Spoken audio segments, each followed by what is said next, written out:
We are reading from Zohar for All. We've started a new text today. You can download this on Kabbalahinfo. The current booklet is Zohar 17 on article Korah. You may also ask questions on Kabbalahinfo. Chosen relevant questions will be asked live during the lesson. I see he's writing with, they are more desirable than gold, yes, much more fine than gold and sweeter than honey and the drippings of the honeycomb. Why? How can we imagine Torah, the upper light that we receive, to be like honey, a honeycomb? How? And absolutely, the authors of the Zohar, they have no other form to explain this to us. Because what's happening in our world? When we begin to receive pleasure, it is called pleasure that we receive as direct light. The pleasure that enters our desire directly and immediately nullifies the desire, because the pleasure, let's say, is the positive and desire is the negative, and when they meet, the pleasure immediately is nullified. It's cancelled. We know this from everything that we need to fill ourselves. The greater the pleasure, the higher the pleasure, the sharper the pleasure, it disappears quicker. Because our expectations are bigger and our vessel is bigger, and accordingly it just vanishes. If I eat something, I even have like flavors in my mouth and I have more memory of it. But any greater pleasure, they disappear quicker and quicker. And thus, these pleasures, the Torah, the Kabbalah doesn't see them as pleasure. What pleasure are we acquiring? Being greater than all the pleasures, yes, gold and honey. And we begin to determine our vessel in a manner which is not restricted within our desire. Rather, what I wish to receive is in order to bestow. And then I am working not on my desire. I need my desire in order to reveal in it the vessel of the desire of someone foreign, a foreign desire. And then actually, the pleasure I feel, it's not the pleasure here that is the main thing that I feel. Let's say like with the guest and the host. Yes, so I receive the pleasures in me and I feel them, but I feel them in order to fulfill the desire of the host. Then the pleasure that I receive in sum total is the general pleasure. Mine, it includes my pleasure and the host's pleasure together. And then I receive pleasure from the host and how much he enjoys. And I enlarge here the importance of the host in my eyes. And everything is thus here truly in my control. Yes? If I determine the size of the Creator, as much as I can open Him up and enjoy in order to fill Him, to enjoy for Him, then I currently form the system of reception of pleasures in such a manner which is unrestricted and truly much greater. It doesn't disappear. It is eternal and whole, compared to what I had before, where everything comes to me and disappears, and I'm always in this run to gain a bit more and a bit more of the sensation of life. Like, what else can I feel? A bit more. We always feel here that we're always missing a bit more and more we're missing, and I don't know, we need pills or drugs to stop feeling this emptiness. And rather here, each time I'm in such a circle that I can always enjoy for the host and always continue more. The pleasure that passes through me does not disappear, because the pleasure is felt in me and in someone foreign. And this foreignness remains. It's a foreign desire. But by love, I attribute him to myself. And thus I can always continue to enjoy and more and more and more. And the previous forms do not disappear. This is what the authors of the Zohar meant in saying, yes, more desirable than gold, much more fun than gold, sweeter than honey and the drippings of the honeycomb. So, let's read. Letter 1. They are more desirable than gold, yes, than much fine gold, and sweeter than honey, and the drippings of the honeycomb. How sublime are the words of the Torah, how precious are they. They are lovely above, they are lovely for all. It is so because they are the holy name. And anyone who exerts in Torah, exerts in the holy name, and is delivered from any harm. Exerting in Torah, yes, anyone who's exerting to correct himself according to this system, to receive and the intention to bestow, yes, that's called an exertion in Torah, because Torah is the light that reforms. Torah is the vessel to correct my desire, that I won't receive in this manner, yes, that I will use my ego, rather I will use my desire already in the form of bestowing to the others. In this manner, I absolutely reach the sensation of the upper one, of the others, of the love of the others. A state that the pleasures pass through me, it's unlimited pleasures pass through me. And that's called exerting oneself in Torah. Exerting ourselves each time to correct the desire as much as possible and more, that this desire as it rises in me. And it rises in me according to how I can correct it. And then it rises more and I correct it more, because each one who's greater than his friend, his desire is greater. And so we are given more and more opportunity to grow in this way. And thus, it's seen here that a person is always exerting himself and making efforts in Torah. He's delivered from any harm. He's delivered in this world and delivered in the next world. This is something additional, yes? This world is called what I feel within my desire. Yes, here Rav writes this world. Rather, what I feel within the foreign desire outside of me is called the next world. Rav writes the next world. Or it could be the upper world. In sum total, the Creator created the general desire. Yes, the general desire.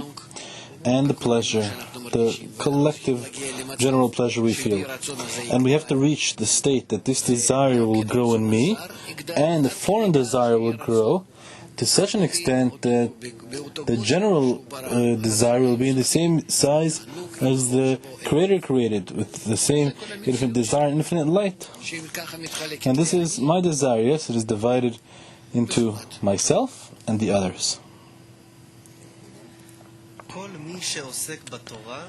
Anyone who engages in Torah grips to the tree of life. And because he is gripped to the tree of life, he is gripped to everything. As it is written, she is the tree of life to those who take hold of her. Letter 2. Anyone who engages in Torah has freedom from everything. Freedom from death. This is because freedom, Binah, is upon him and grips him. Why does he have freedom from death?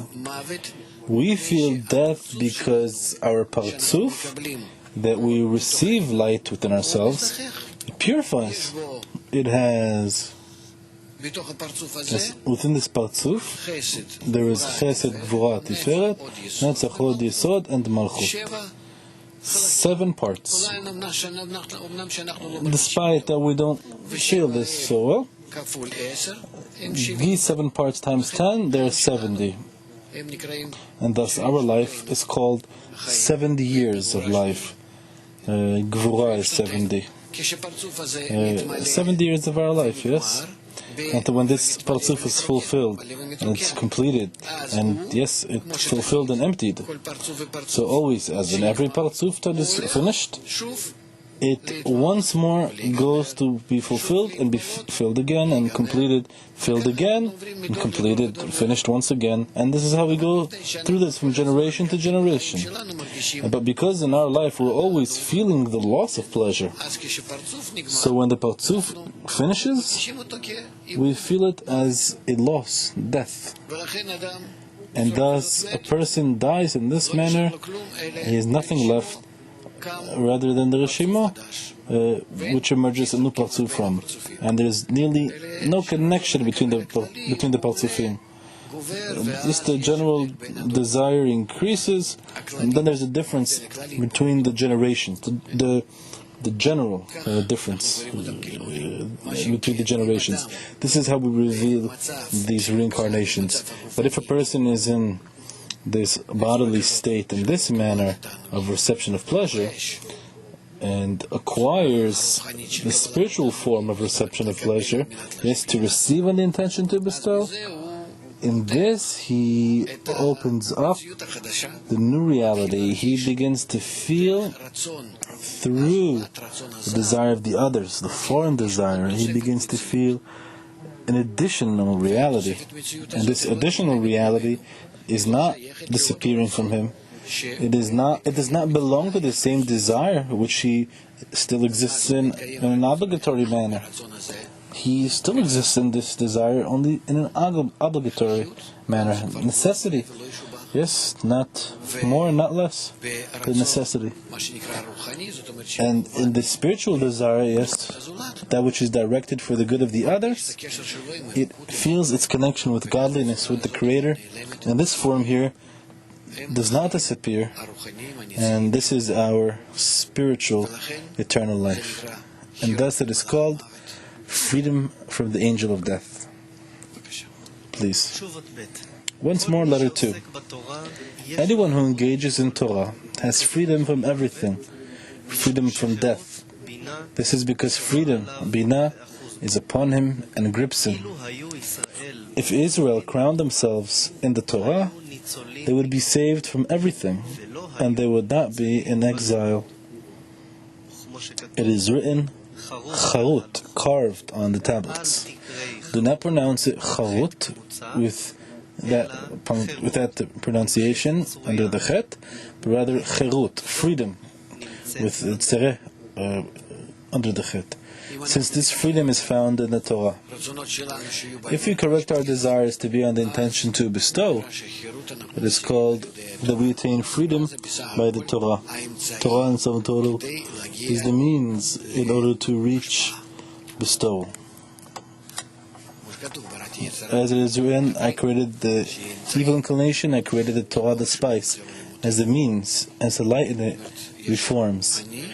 There is me, there is the upper life, the Creator, the eternal life. And attaining this eternal life is by the means of the Torah. In this life, this eternal life I must attain here and now.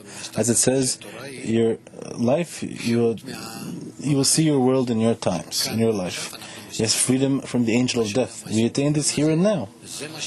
Whatever we attain in this world, this is what we remain with after the loss of the body, after the body's death. Let's continue. The Torah is the power of the right, as it is written, at his right hand was a fiery law unto them, and the left is included in the right. One who turns the right into left and left into right, it is as though he destroys the world. Rav says, we know that our whole work in correction is in two lines. Yes? The Creator, or the upper force, or nature, it's the same thing. Elokim in Gematria is nature.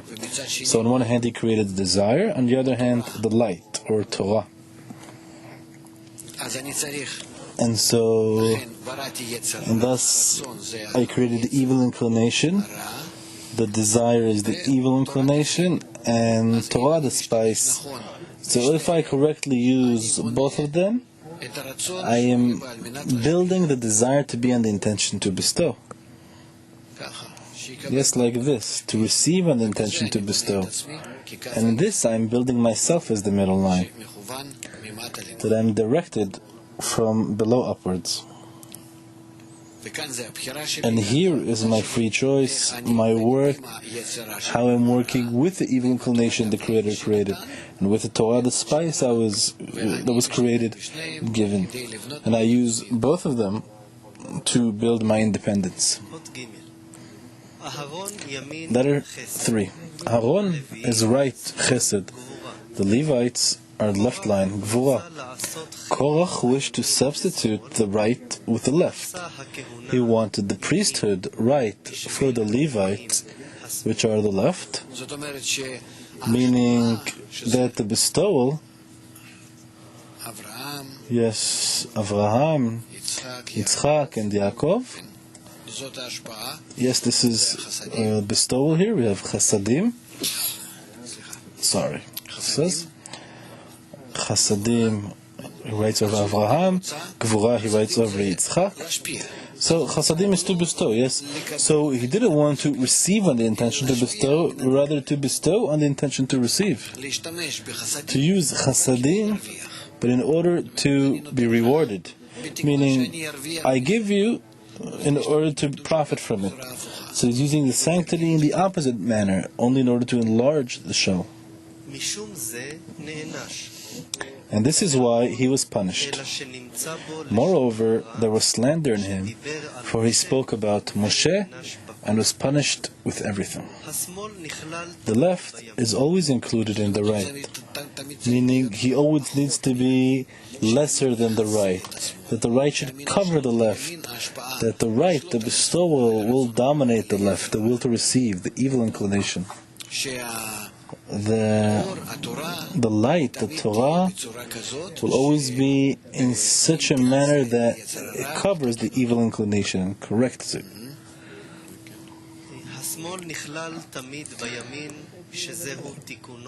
The left is always included in the right. This is the correction of the left.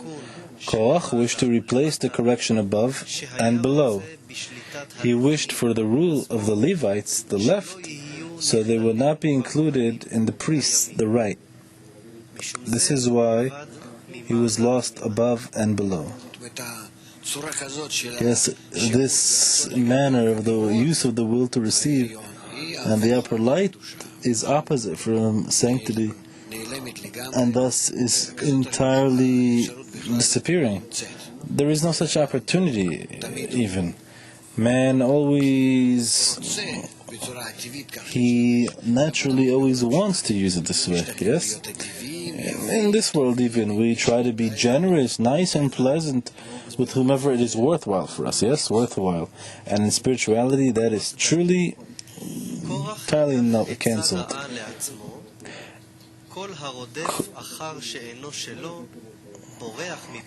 Letter 4. Korach took a bad advice for himself. Anyone who chases what is not his, it escapes him.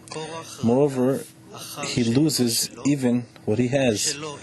Korach chased what was not his. He lost what was his and did not win the other one. Letter 5. Korach went by way of dispute, which is removing and repelling above and below. Above and below, meaning he also doesn't know how to use correctly, not in Bina and not in Malchut. He didn't connect them correctly. And one who wishes to repel the correction of the world is lost from all the worlds.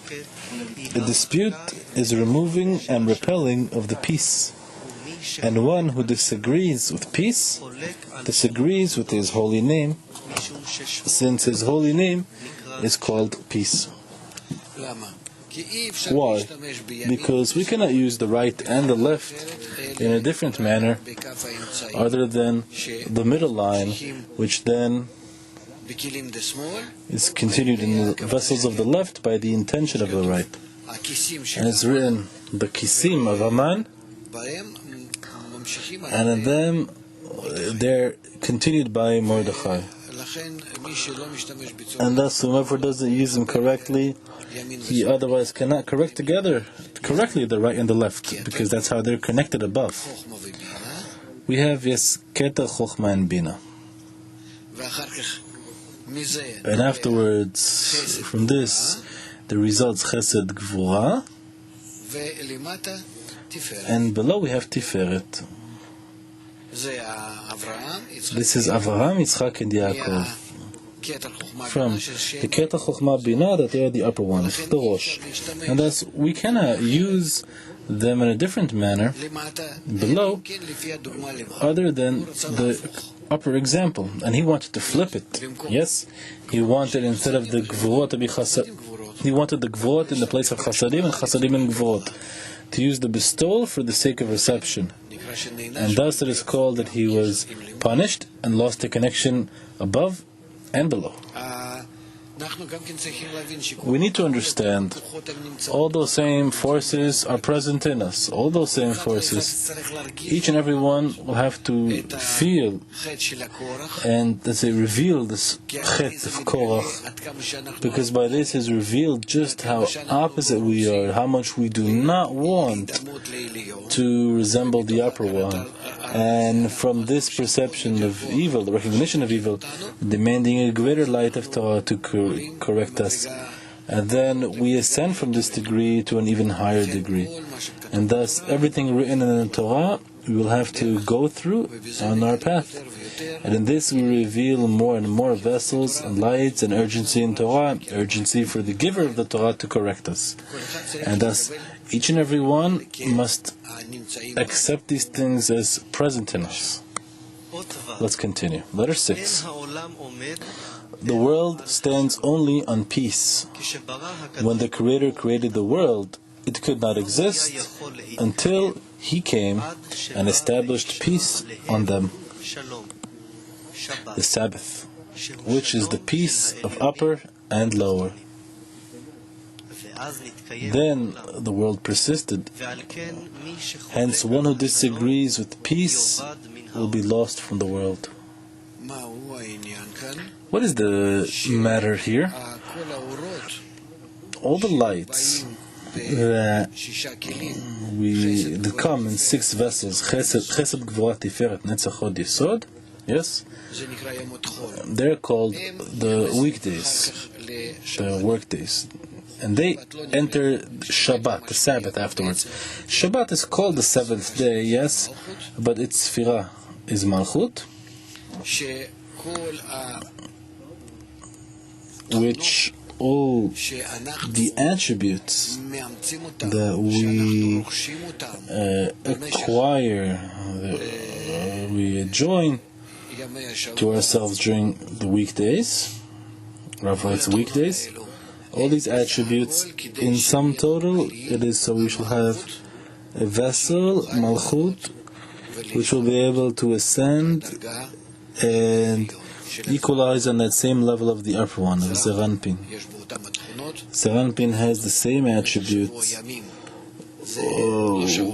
over weekdays, yes, not our weekdays in this world, but in the spiritual gradation, the spiritual advancement, we accept these forces upon ourselves. Malchut is only a desire, yes? We resemble the desire of the Malchut to all these upper attributes until Malchut in height becomes equal to Zeranpin. And then there is a connection between them, between Kudsha B'richu, the Holy One, yes, Creator, and Shchinta, divinity,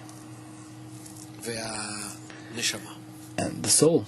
What we could say that the right soul, and here we have the connection between them. This is called the day of Sabbath, Shabbat. And whomever flaws the Shabbat, yes, like nullifies it, seemingly it's as if doesn't see it as important, then he doesn't see the importance of the purpose of creation. This is what we need to, the 6 weekdays, to draw all these spiritual scrutinies, to acquire them, to connect them, to be incorporated with them, such that in the finality of this work we will have a coupling and adhesion with the Creator.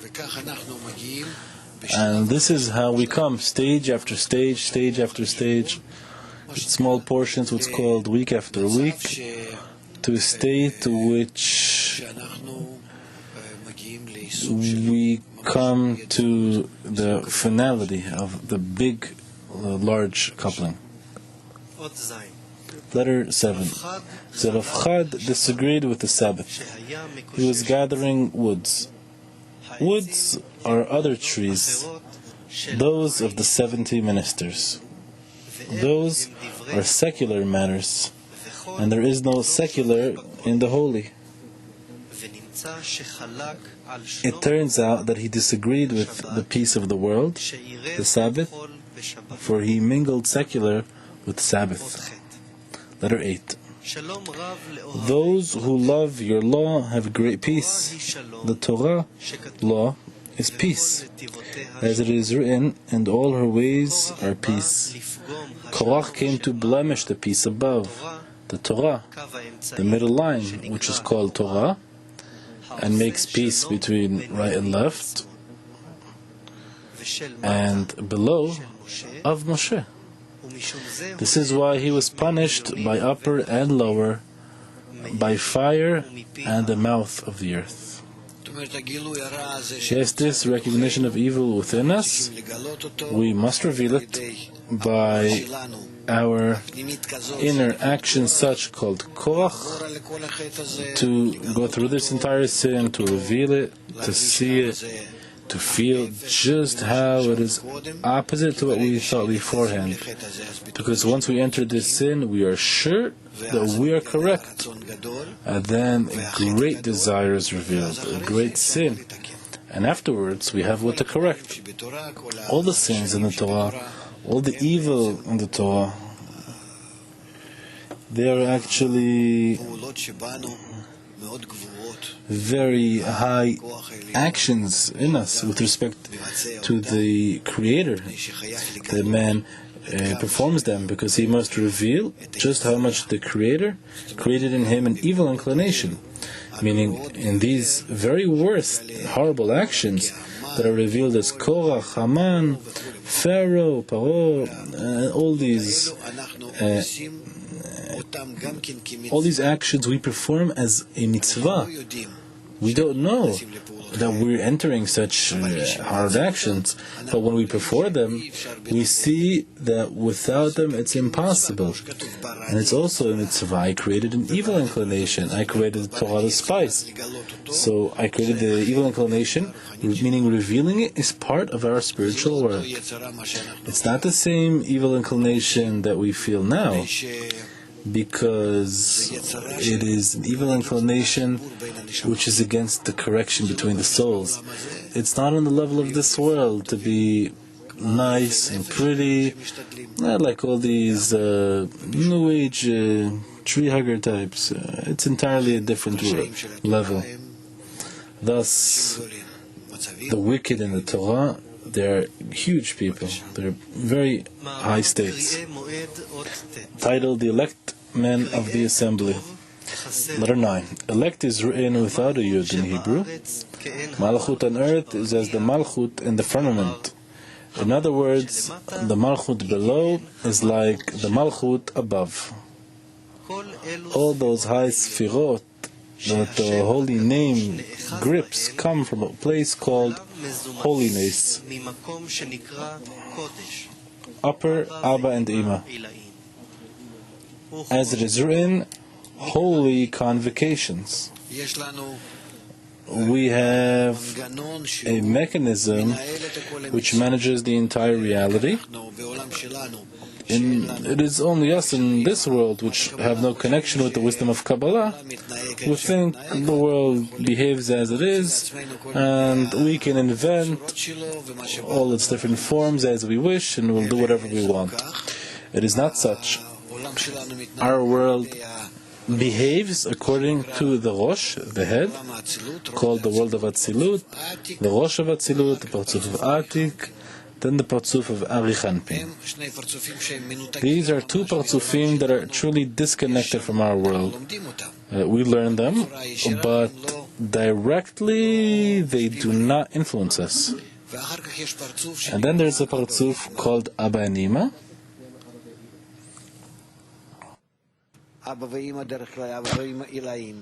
Abunimah, usually upper Abunimah, and the Parzuf of Yirsut. which is already our Rosh. I'm writing Rosh, although they're all Rosh, but the Yirsut, it's a Rosh through which truly all the bestowal comes down to us. And we are in the Zon, the Nukva, Zaran bin Nukva, Zon da Atzilut. The souls are here down below in the worlds of Bria, Yetzirah, and Asiyah. Here are the broken souls. And then, to the extent to which we reveal the evil inclination, we reject each other. Where the breaking is, the evil inclination is the place of the breaking, meaning rejecting each other in that very place where we were once connected. And to overcome the evil inclination, we have to be in a group to reveal it. In a group, and the studies that will bring us the surrounding light. And then from all this, we achieve man, meaning that we wish to enter and be in the zone of Atzilut to correct. Certainly these ascents are not ascents, not ascending a ladder or climbing something, but this is spiritual the same way as we ascend to Atzilut. There we receive an influence down from the Yirsut. The light comes to us and the reforming light starts working on us. So now he explains to us about an even higher system, upper Abunimah, that are also in the Binah, that seemingly have nothing to do with us. Yirsut, that's the Zat of Binah, the 7 lower parts of the Binah that affects us. Like we learn from the 4 phases of direct light that we have a light that builds the desire, the B'china Aleph, the first discernment, and from the first discernment, B'china Aleph, came the B'china Bet, the next discernment. The same way the first discernment entirely wants to receive, the second B'china wants to entirely bestow, but then it thinks, I have nothing to bestow, actually I have to receive. For the reception to be as bestowal, and then it plans on its second part to receive in order to bestow, for it to be below her on the B'china Gimel, the next phase.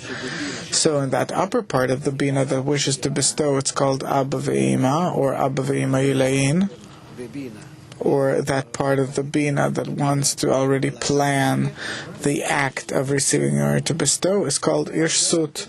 And the Zaranpin, the B'china Gimel, it's only the realization without the Rosh. Its Rosh is here, on the lower half of the Bina. This is actually what now he wants to tell us. This is when there is an occasion in the world, on festivals and on appointed days. And as those high sfirot are called upper temple, yes, this is called sanctity, the upper Abba and Ima. This is what we say, the holy of holies, all these discernments with respect to sanctity in Jerusalem, in the land of Israel. This is how we climb these degrees.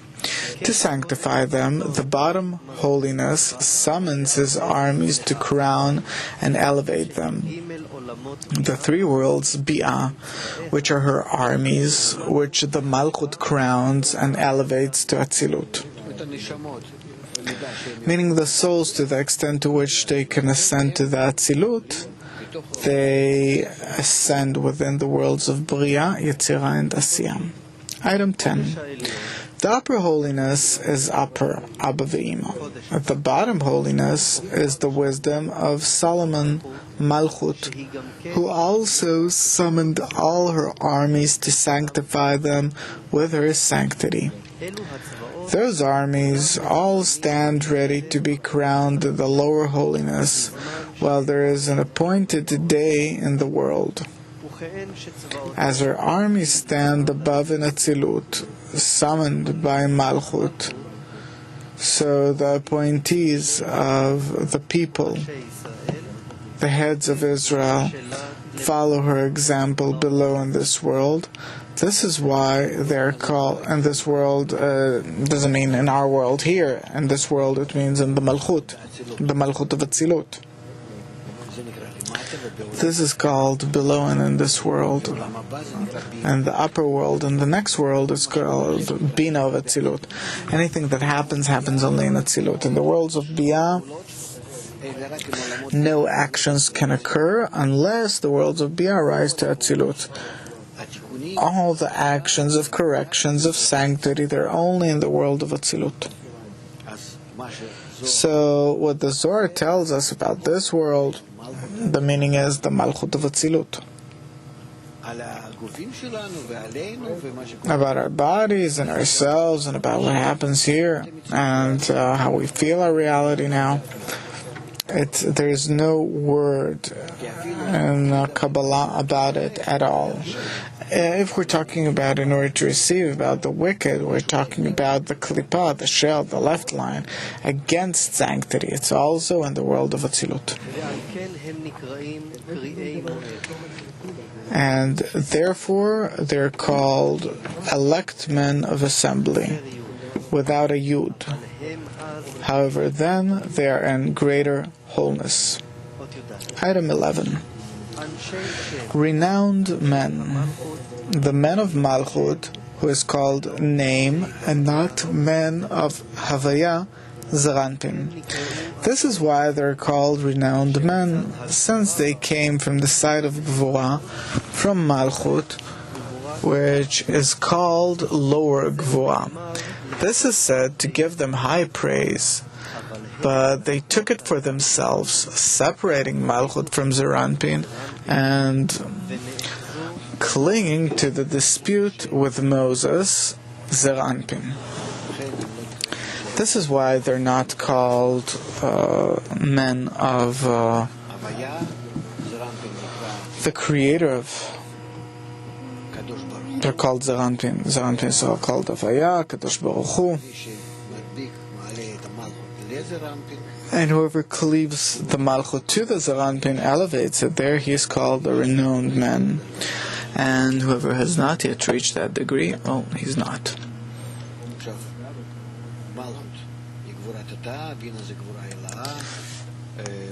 Malchut is Tata'ah, Bina is Ila Tata'ah. When the Malchut gets the attributes of Bina, it's called Elokim. What we need is to correct the Malchut, the will to receive,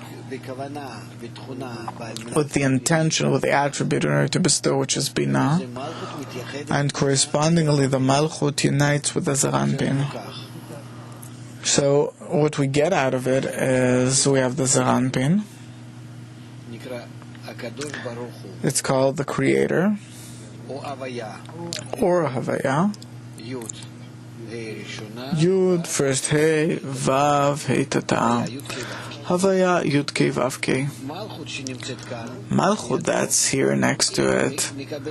It receives from the Bina, which exists even higher than the Zaranpin. It receives from the Bina, from Gvura Ilah, the upper light, and Malchut corrects itself on the level of Zaranpin, the Malchut which acquires all the attributes of bestowal upon the will to receive. Here we have the will to receive, and receives from the Bina the intention in order to bestow. So then the Malchut this way is called Elokim, and then it enters in coupling with the Zaranpin, which is called the Zivug of Avaya Elokim. This is what we see in the Torah, in the Siddur, in the prayer book, that the combination of Avaya Elokim that Malchut has received from the Bina, the power of divinity, and connects to the Zaranpin in adhesion with it, it is called Akadosh Baruch Hu, or Havaya. Okay, we're moving to the article Holy Pure, item 12. In the morning, the Lord will show who are His and who is holy. and will bring him near to himself. Why in the morning, and why holy and not pure? Meaning, and who is holy and will bring him near to himself? Should have said, and who is pure. However, they are the congregation of Korach, come from the pure side, since the Levites are pure and not holy, and the priest is holy. It's the right and the left. When we say purify our hearts, heart means desire, to purify by the Bina. It's called Gvuayla, left line, Levits. Also the study comes from the side of the Levits, because it draws the reforming light. Whereas the right side is sanctity, the attribute of Aaron. Moses said, Moses said, in the morning, the time when the Sphira of the priest, Chesed, awakens in the world. If you're priests, here is morning. Let them work the morning work, Chesed, and then the Lord will show who are His and who is holy.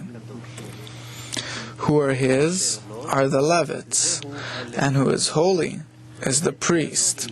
Then, and will bring him near to himself, referring to the priest. This is what a person discovers in himself, in the vessels which he has purified by the power of the left, by the Levites, and has acquired the discernment of the left, which is sanctity.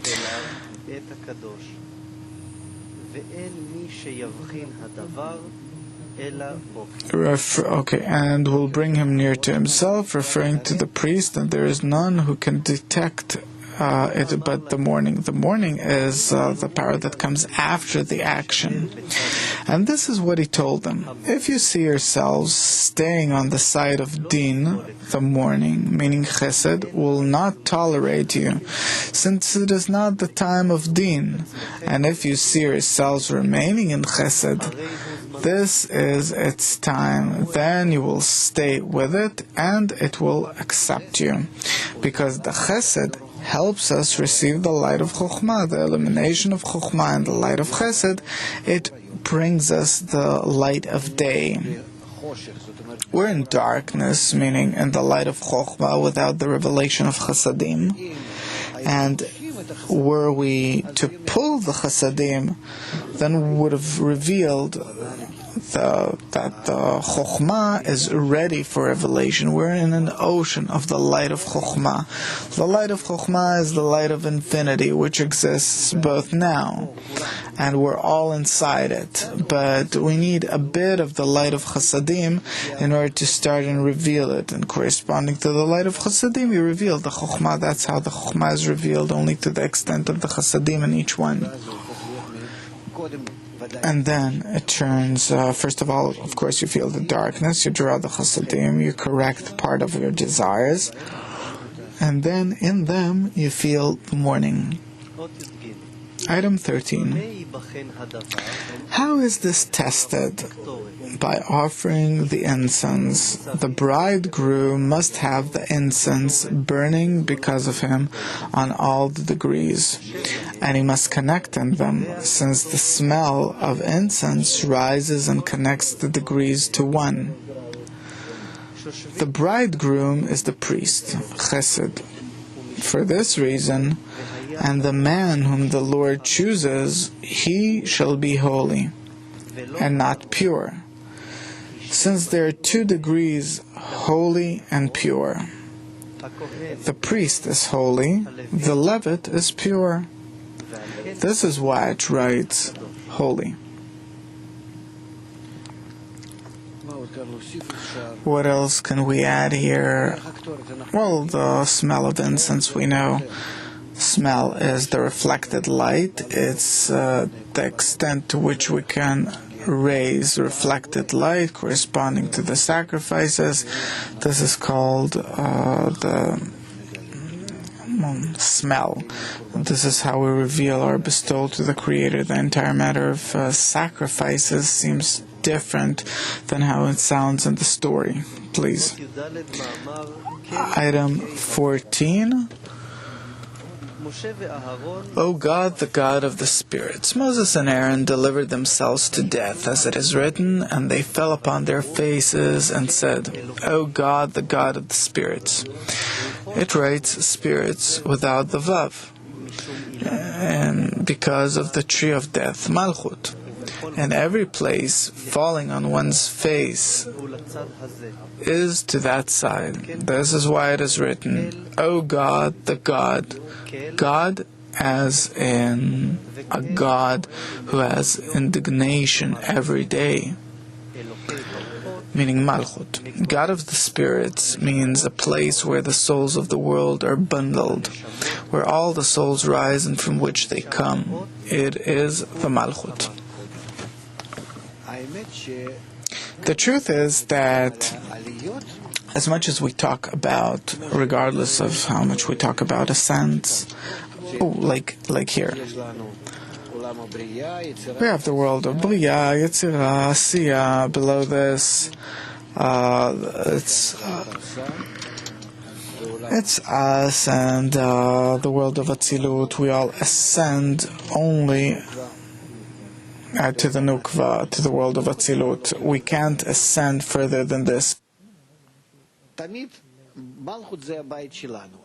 Always the Malchut is our home. We can be less than it or inside it. And also when we're less than it in the worlds of Bria, Yetzirah, and Asiya, this is no less than the Malchut. But it's that very Malchut of Atzilut that we can't identify with, but we're in it. It means that we're in the world of Bria, Yetzirah, Asiya, but these worlds, they're also in the world of Atzilut. And above the world of Atzilut, we can never ascend. We can only reveal the extent to which we identify ourselves with her connection to the Zeranpin. This is our entire role. And above the Malchut of Atzilut, then it turns out that we have those same first 9 from infinity down, which we have to absorb and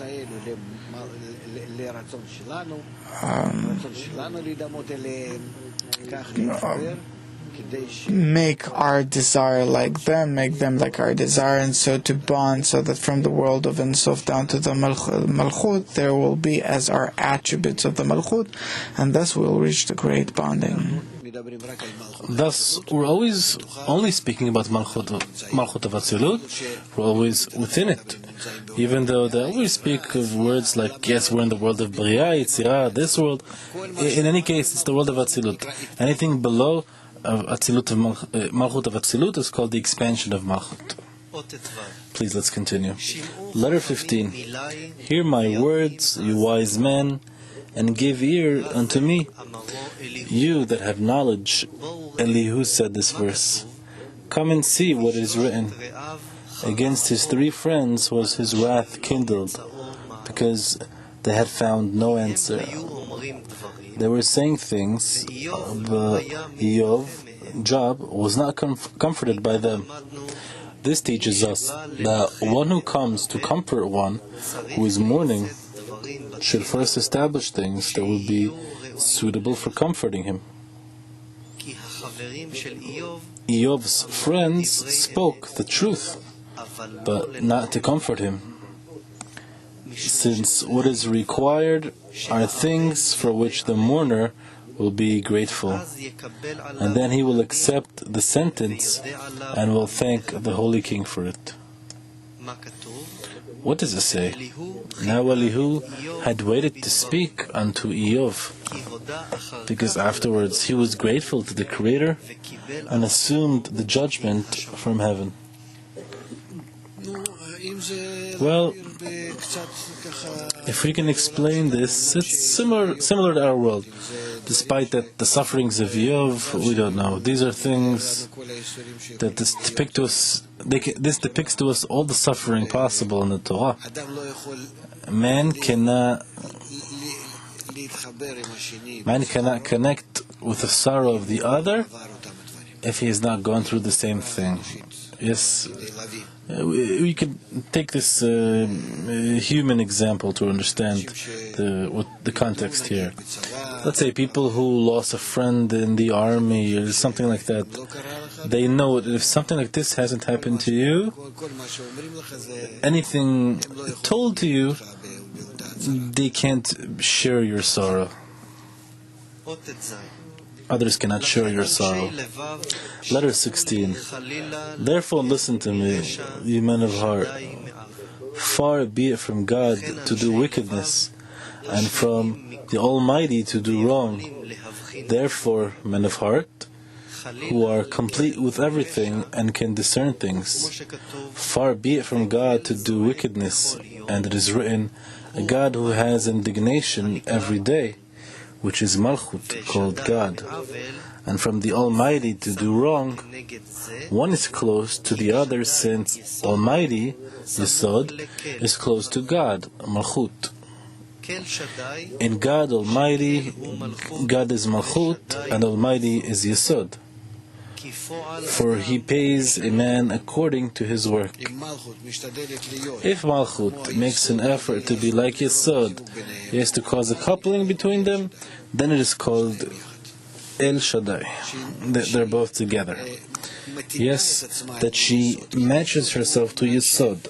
Yesod, despite that he collects in him all the upper influence, he also restricts, like we say about Yesod. There's the Brit Milah, Priya, Atifat Adama, all the restrictions, and Malchut must correct herself to match herself to those same restrictions, to be like the Yesod.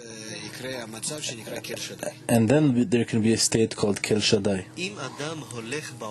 If a person walks in this world and does deeds and sins before his master, the deed hangs on him and pays his dues. As it is written, for he pays a man according to his work. Meaning that the deed that deed that he did will pay him. That's his correction. There are no punishments, there are no judgments.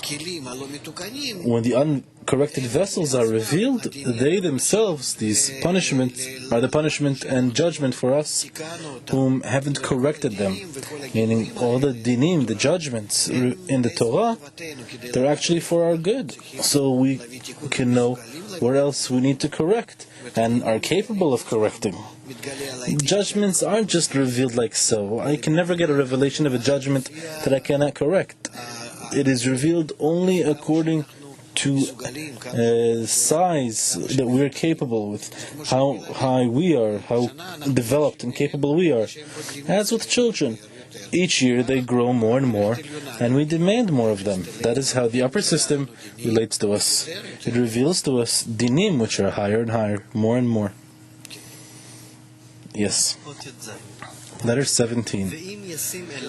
And if he pays attention to him, since his wish is to repent before his master, then God, the God of the spirits, will collect his spirit and soul unto him, to form it in the bundle of life, and will not leave his soul outside to be sentenced by another din. Yes. Letter 18. These are the hidden dinim of the Creator. He pays a man according to his work, to be judged by his judgment, by those deeds that a man does in this world, and elevates him to be sentenced according to his actions, and he is lost from the world. It is written after him, who gave him a charge over the earth, or who has disposed the whole world? Who gave him a charge over the earth is he who commanded his brother over him, who redeems him. Or who has disposed the whole world means his brother builds a house, meaning marries his wife and builds a lasting building the correction of the world, and the settling of the world. It is written after him, and if he pays attention to him, since that man who commanded him to redeem him and to build a structure should aim the heart and desire to the dead, to establish a name for him. Thus, a man who comes to a brother's wife because of the beauty in his own desire will not build a lasting building, for his heart and will are not aiming for the deed, or for the dead. Meaning we always have to go according to the desire that we correct it. We'll speak about this next time. For now, in the meantime, we'll hope that we'll attain something by connection between us. And in thus,